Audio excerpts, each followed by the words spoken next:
pessoal, tudo bem?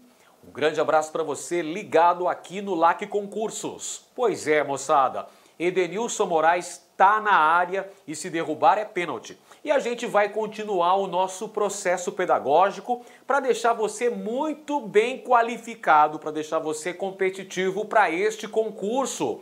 Vamos lá então, moçada, com foco, com fé, com força, com determinação que a gente vai chegar lá. Muito bem, a gente vai analisar hoje a economia colonial.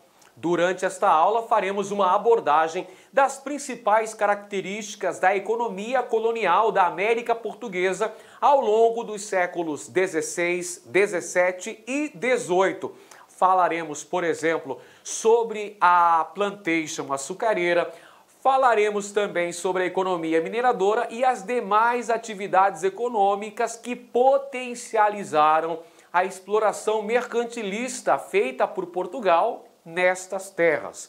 Mas antes da gente começar a falar especificamente sobre a economia colonial, a gente precisa compreender os antecedentes, o processo histórico que levou à ocupação das terras brasileiras pelos portugueses e sua exploração econômica. E quando a gente fala de antecedente desse processo de colonização, é claro que a gente tem que se reportar à expansão marítima e comercial, processo histórico também conhecido como grandes navegações. Quem foi mesmo o pioneiro nas grandes navegações?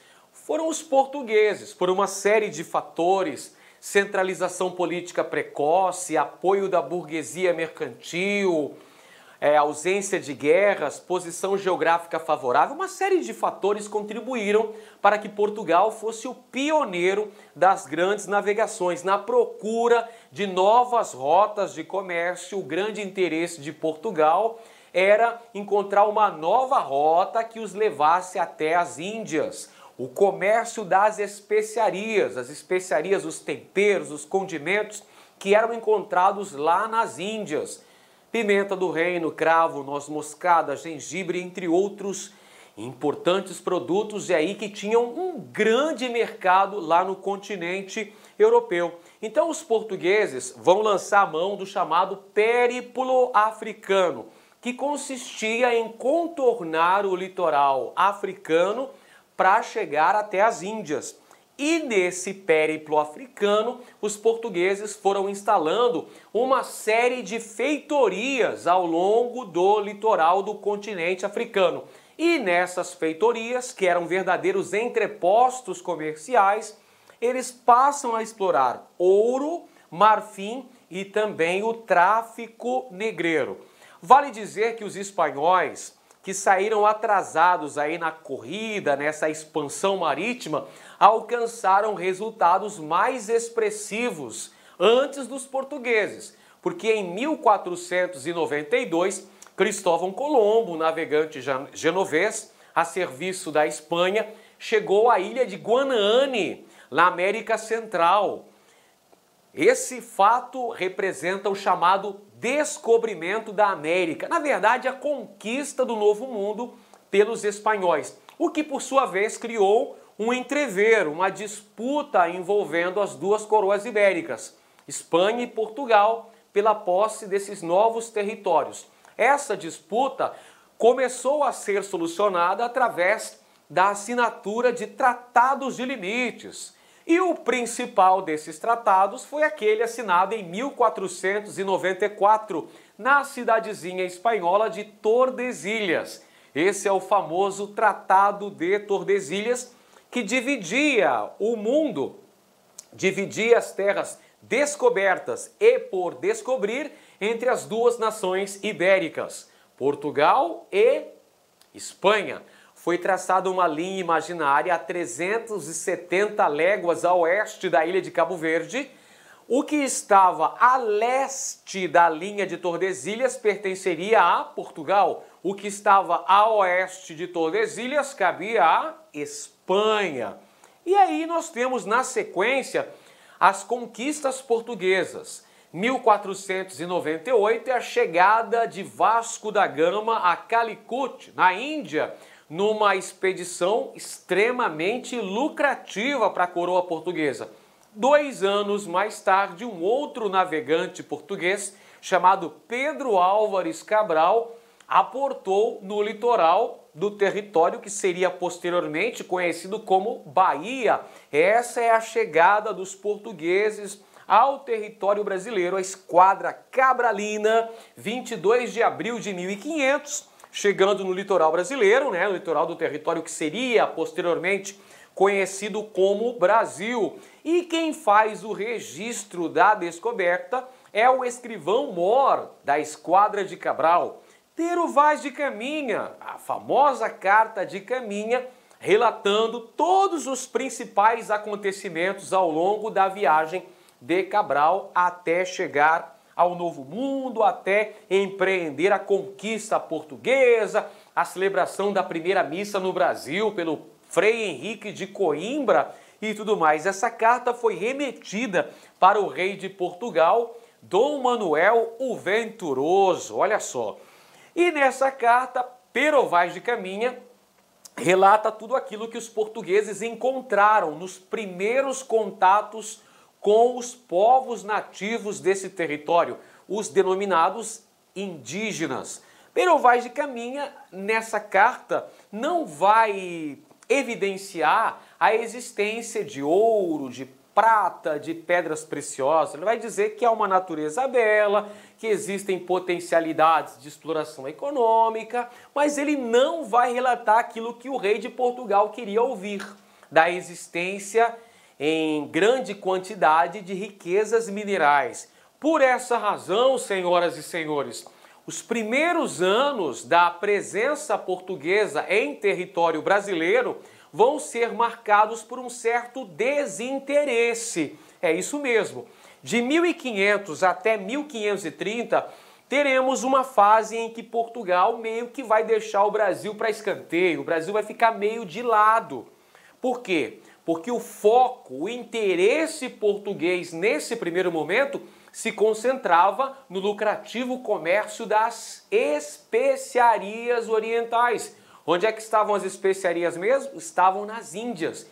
Portanto, nesse primeiro momento, não há uma colonização efetiva do Brasil. Os portugueses vão se limitar a enviar expedições exploratórias para esse território e vão também começar o extrativismo vegetal, vão começar a extração do pau-brasil. Esse período, pessoal, que vai de 1500, vamos anotar aqui, anota essa observação importante, período que vai de 1500 até 1530 é conhecido como período pré-colonial. Por que pré-colonial, professor? Porque nesse período ainda não há uma colonização efetiva. Os portugueses não vão ainda fundar edificações na América, vilas, cidades, fortificações militares. Nesse primeiro momento, os portugueses se limitam a enviar expedições exploratórias com o objetivo de conhecer as potencialidades econômicas da nova terra e fazer o mapeamento costeiro, ou seja, fazer a nomeação dos acidentes geográficos encontrados em território brasileiro.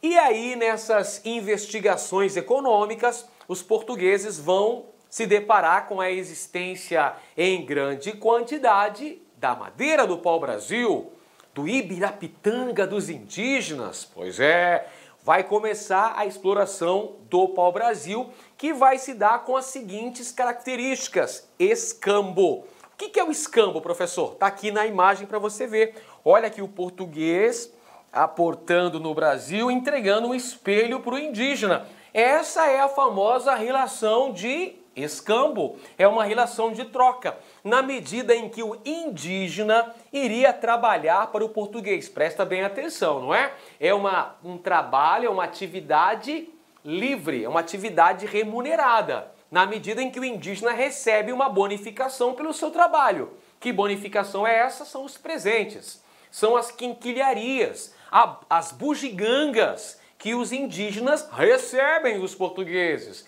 Espelhos, metais, miçangas, talheres, etc. e tal. Produtos que dentro de uma ótica mercantilista não tem nenhum valor, tem valor muito pequeno, aliás, mas que dentro de uma ótica indígena, de desconhecimento desses materiais, tinham um valor sentimental muito grande. Perfeito? Então essa relação de trabalho, como é que chama mesmo? Chama escambo. O indígena cortava a madeira, empilhava essa madeira, carregava nas feitorias. As feitorias eram os grandes armazéns que serviam para armazenar, para guardar a madeira que depois seria carregada nos navios e enviada para Portugal. O pau-brasil era utilizado basicamente no tingimento de tecidos, hein, pessoal? O pau-brasil era utilizado principalmente para o tingimento de tecido, para as manufaturas têxteis lá na Europa. Tudo legal? Então, essa relação de trabalho livre era chamada de escambo. Por isso que a gente pode dizer que os primeiros contatos entre os colonizadores portugueses e as populações nativas se deu numa certa cordialidade, um caráter até certo ponto amistoso. Tem uma relação econômica entre portugueses e indígenas neste primeiro momento, eu estou dizendo, dentro do chamado período pré-colonial. Outra característica aqui da extração do pau-brasil era o estanco, ou seja, o monopólio régio de Portugal sobre o direito da extração da madeira, ou seja, só teria legitimidade a extração de madeira pau-brasil autorizada pelo rei de Portugal. Grupos privados até poderiam participar dessa atividade, como foi o caso do grupo econômico chefiado por Fernão de Noronha, o famoso Fernando de Noronha, que é nome de uma ilha paradisíaca no Nordeste brasileiro. Pois é, ele era um cristão novo que tinha um grupo econômico e estabeleceu extração de madeira nessa região. Ilha São João, atual Ilha de Fernando de Noronha. Grupos particulares que tinham a autorização do rei de Portugal através do chamado estanco e pagavam os impostos para o rei de Portugal. Então, quem não tivesse essa autorização e ainda assim saísse a madeira, seria contrabando, como foi o caso dos franceses que fizeram incursões ao litoral. Por exemplo, na área que mais tarde deu origem ao Rio de Janeiro, os franceses estiveram fazendo relações econômicas com os indígenas, extraindo pau-brasil. Então isso é considerado pirataria, contrabando. Perfeito? Os portugueses construíram uma série de armazéns ao longo desse litoral, onde se extraía o pau-brasil. Esses armazéns eram chamados de feitorias. Serviam tanto para o armazenamento da madeira, quanto para o abastecimento das embarcações portuguesas que vinham da Europa, passavam aqui na América, não é? Faziam uma espécie de pit stop, reabasteciam e iam em direção à África e também ao Oriente, à Ásia. Tudo bem? Então aí as feitorias no litoral. Só que aí, pessoal, nós temos uma disputa pelas terras do Novo Mundo. Os países que não haviam participado da divisão do Novo Mundo, a assinatura do Tratado de Tordesilhas, começaram a reivindicar sua porção de terra aqui na América, como foi o caso da França, com o rei Francisco I. O cara queria ver o testamento de Adão, que dava direito só a portugueses e espanhóis de explorarem economicamente o Novo Mundo.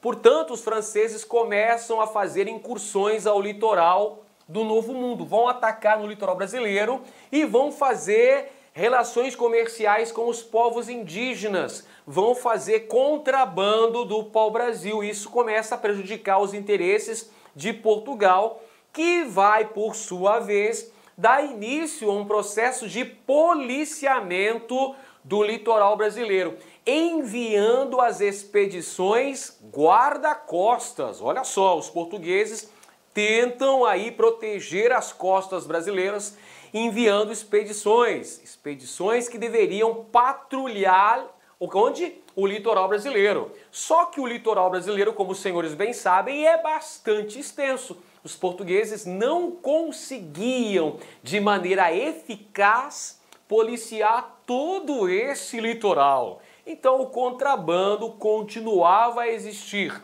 Aí, nesse contexto histórico, o rei de Portugal, Dom João III, o colonizador, resolve então dar início à colonização efetiva das terras brasileiras.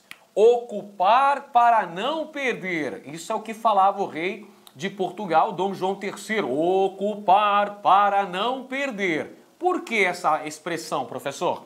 Porque os portugueses veem ameaçadas as suas pretensões de consolidar a posse do Novo Mundo diante dos ataques, das invasões promovidas por piratas e corsários franceses, que vão atacar no litoral brasileiro.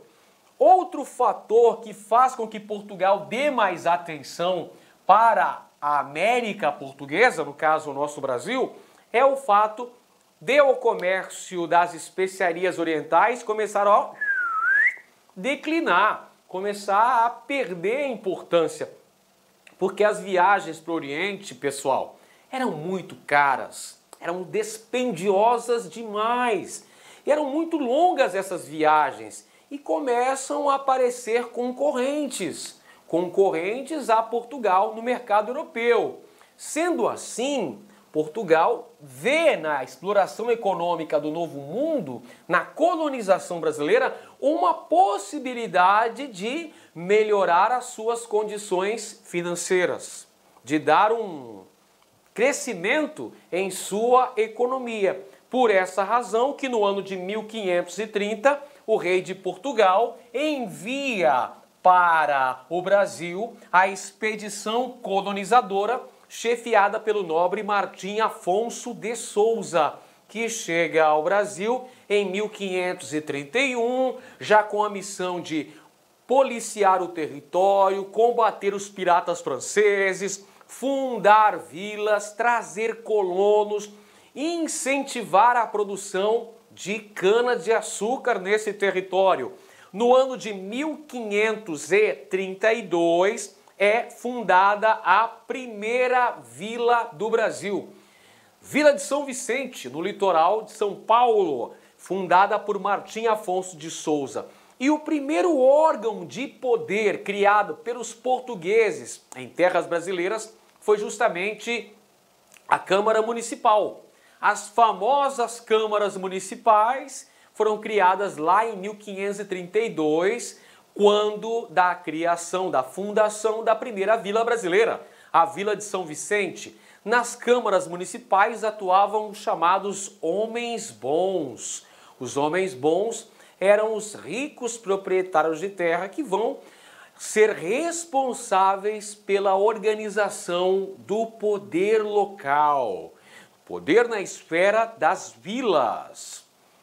1534, o rei de Portugal cria o primeiro órgão de administração colonial da América Portuguesa, que foram as chamadas capitanias hereditárias.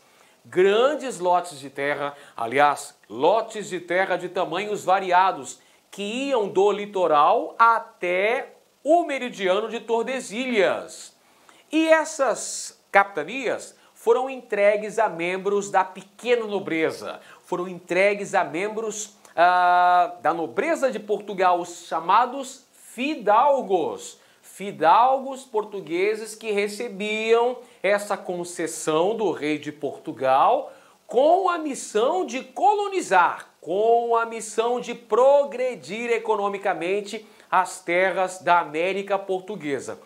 Olha só, pessoal, nós podemos dizer claramente que o rei de Portugal, com tal medida, estava, de certa maneira, terceirizando o Brasil, ou para usar um termo que a gente costuma utilizar nos dias de hoje. Na verdade, o rei de Portugal estava passando para a iniciativa privada a tarefa de produzir, de garantir um crescimento econômico, uma exploração eficaz desta nova terra. Portugal não tinha naquela época recursos financeiros necessários para essa empreitada. Então vai colocar na mão da pequena nobreza de Portugal a tarefa de progredir economicamente essas terras. Esses são os chamados capitães donatários, que recebiam uma espécie de concessão para a exploração econômica dessas terras, através da carta de doação. Então são dois documentos importantes das capitanias hereditárias. O primeiro deles chama-se Carta de Doação. A Carta de Doação era um documento em que o rei de Portugal fazia a concessão das terras para o capitão donatário dessa capitania, pessoal. E havia um outro documento chamado de foral. O foral reunia os direitos e os deveres dos capitães donatários, pessoal. Então, olha só, são 14 capitanias, 15 lotes entregues a 12 donatários, 12 membros da pequena nobreza de Portugal. Esse é o sistema das capitanias hereditárias. Das 14 capitanias hereditárias, pessoal, apenas 2 tiveram resultados satisfatórios. Só 2 capitanias prosperaram, moçada. Foram as capitanias de São Vicente, que pertencia a Martim Afonso de Souza, no seu segundo lote, hein? E a capitania de Pernambuco, administrada por Duarte Coelho. E as outras 12, professor? As outras 12, moçada, olha só, faliram. As outras 12 não tiveram resultados eficazes. Por que razão que não progrediram as outras 12? Por uma série de fatores. O território muito longo, pessoal, a falta de intercâmbio entre as capitanias, a ausência de um apoio estatal, um apoio metropolitano por parte da coroa portuguesa, com a criação de linhas de crédito para financiamento da produção, ataques indígenas, ataques de piratas, descaso de alguns donatários. Por exemplo, teve donatário que nem deu as caras aqui pelo Brasil. O cara nem veio para cá, moçada. Ou seja, nem se importou em colonizar a capitania da qual ele recebera a concessão. Por essa razão, o sistema das capitanias hereditárias não foi bem sucedido. Aí o rei de Portugal resolveu centralizar a administração. Ele extinguiu as capitanias, professor? Não, ele não extinguiu as capitanias. Ele criou um órgão centralizador da administração colonial. Esse órgão era chamado de Governo Geral. Pelo regimento de 1548, o rei de Portugal, Dom João III, o colonizador, resolveu então nomear Tomé de Souza para o cargo de governador-geral desse território. E junto com o governador-geral vinham três secretários, vamos dizer assim, né?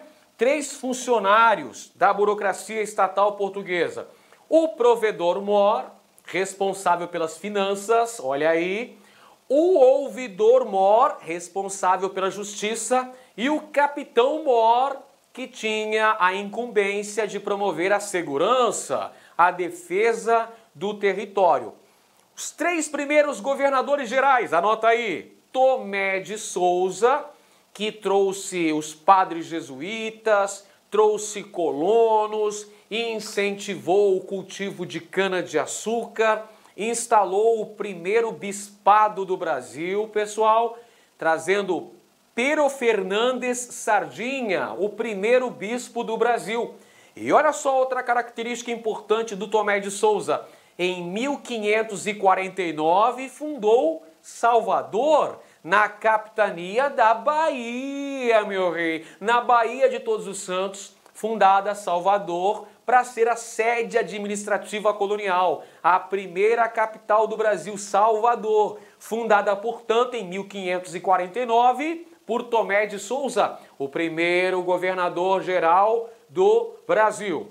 O segundo foi Duarte da Costa, pessoal. Duarte da Costa enfrentou uma série de problemas durante sua administração. Conflitos entre colonos e jesuítas por conta da escravização do indígena. Os jesuítas queriam catequizar os índios. Nós temos também os ataques dos franceses em partes do litoral brasileiro, como por exemplo na Baía da Guanabara, onde foi instalada a França Antártica, uma colônia francesa huguenote nesse contexto histórico. E o terceiro governador-geral da América Portuguesa foi Mendes Sá. Mendes Sá foi o responsável pela expulsão dos franceses da Baía de Guanabara, pessoal. Mendes Sá, juntamente com seu sobrinho Estácio de Sá, fundaram em 1º de março de 1565 a cidade de São Sebastião do Rio de Janeiro. Perfeito? Então são os 3 primeiros governadores gerais do Brasil. Nesse contexto aí que Portugal vai instalando os alicerces da exploração econômica, da colonização da América Portuguesa, a doutrina que Portugal vai seguir é a do mercantilismo. Pois é, o mercantilismo aí, esse conjunto de princípios e doutrinas econômicas que vigorou durante a Idade Moderna. Portugal vai explorar economicamente esse território através do chamado Pacto Colonial. O que é o Pacto Colonial aí, tio Ed? Explica melhor essa bagaça aí, meu querido. O Pacto Colonial, galerinha boa, era o direito de exclusividade da metrópole em explorar economicamente a sua colônia. É isso aí. A metrópole explorava economicamente a colônia. Direito de exclusividade. A colônia fornecia matérias-primas, metais preciosos e a metrópole, por sua vez, fornecia para a colônia produtos manufaturados, escravos provenientes da África também. O Pacto Colonial visava garantir o favorecimento da economia metropolitana. O objetivo principal do Pacto Colonial era garantir o entesouramento da metrópole, garantir economicamente o faturamento da metrópole.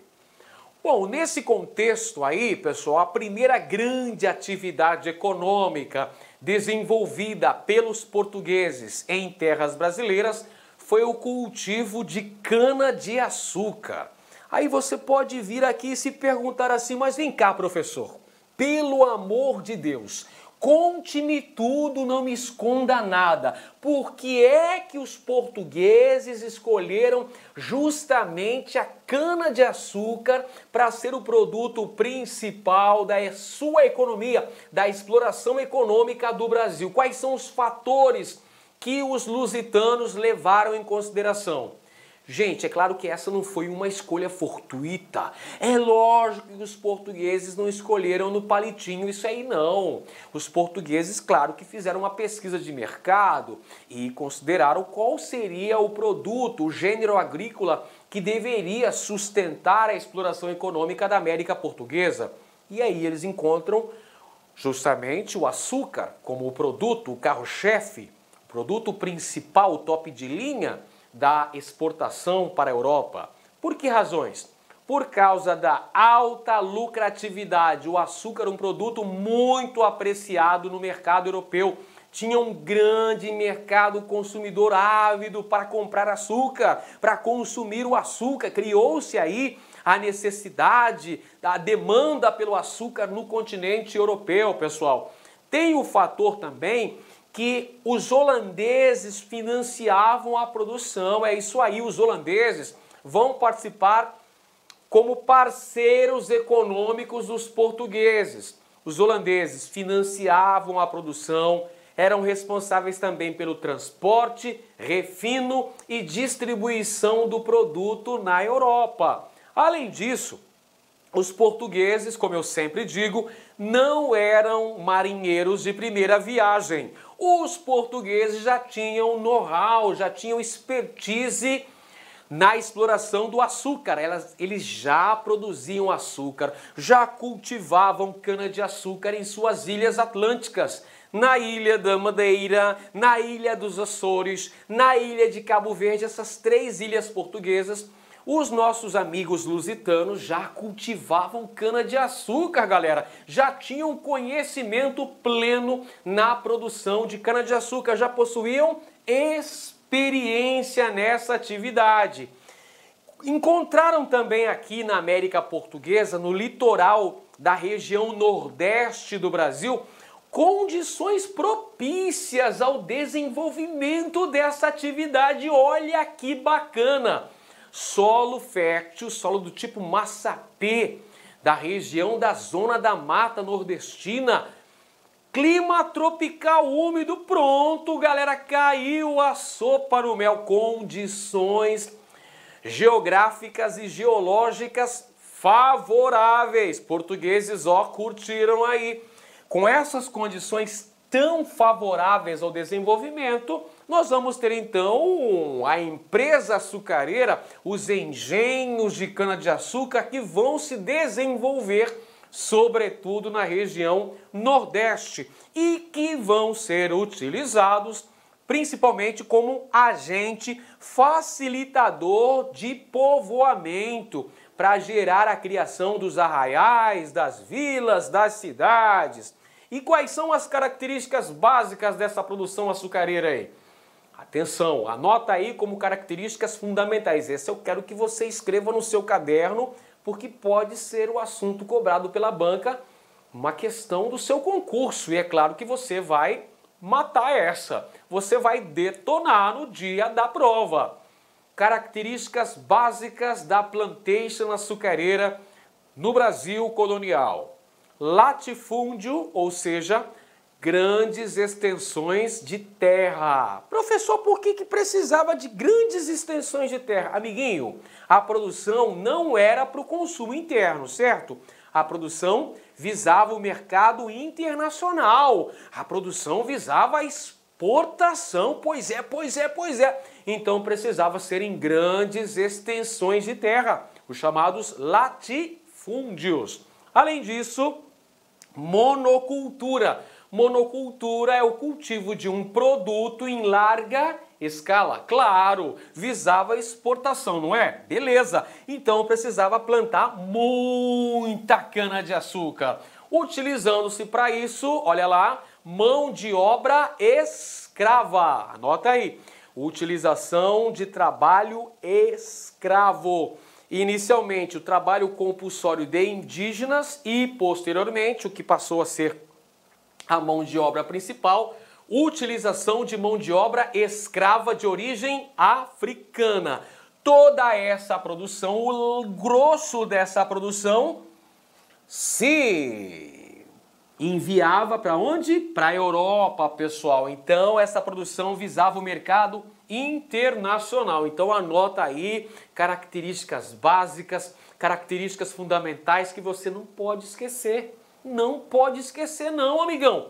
Latifúndio, monocultura, escravidão e exportação. Para ficar mais fácil de você lembrar, você pode colocar assim, ó, mel, monocultura, escravidão, exportação e latifúndio. Olha que legal, as características básicas da empresa açucareira no Brasil colonial. As áreas principais de cultivo estavam na região Nordeste, Pernambuco e Bahia. E o engenho era a unidade produtiva, a unidade básica da produção açucareira. O engenho era o local onde a cana era beneficiada e transformada em açúcar e seus derivados. Mas o engenho, por extensão, acabou sendo a denominação da própria propriedade rural, gente. Então, no engenho, nós tínhamos as plantações de cana-de-açúcar, os nossos canaviais. Havia também a Casa Grande, residência do senhor de engenho e sua família, a senzala, a habitação dos escravos, os mocambos, que eram as casas dos colonos, dos trabalhadores livres. Haviam também outras instalações contíguas, como por exemplo a capela. Todo engenho tinha uma capela, onde de vez em quando o padre celebrava a missa, realizava batizados, casamentos, ia lá ouvir a confissão dos fiéis.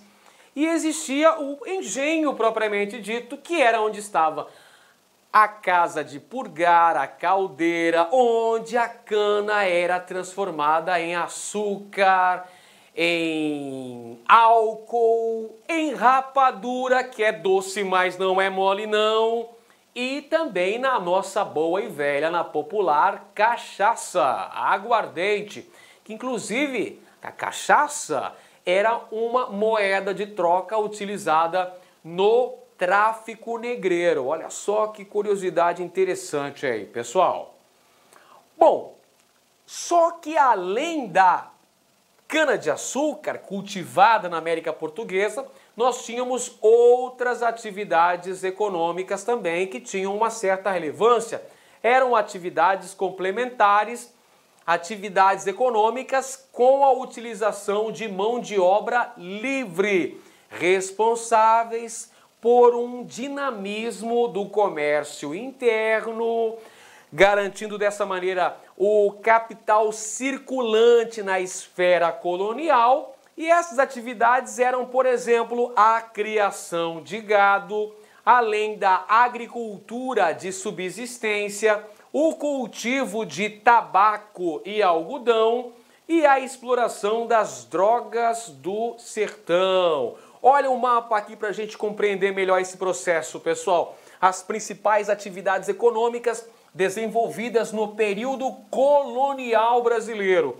Tínhamos a extração do pau-brasil ao longo da Mata Atlântica, uma atividade que teve uma certa importância econômica, não apenas no período pré-colonial, viu?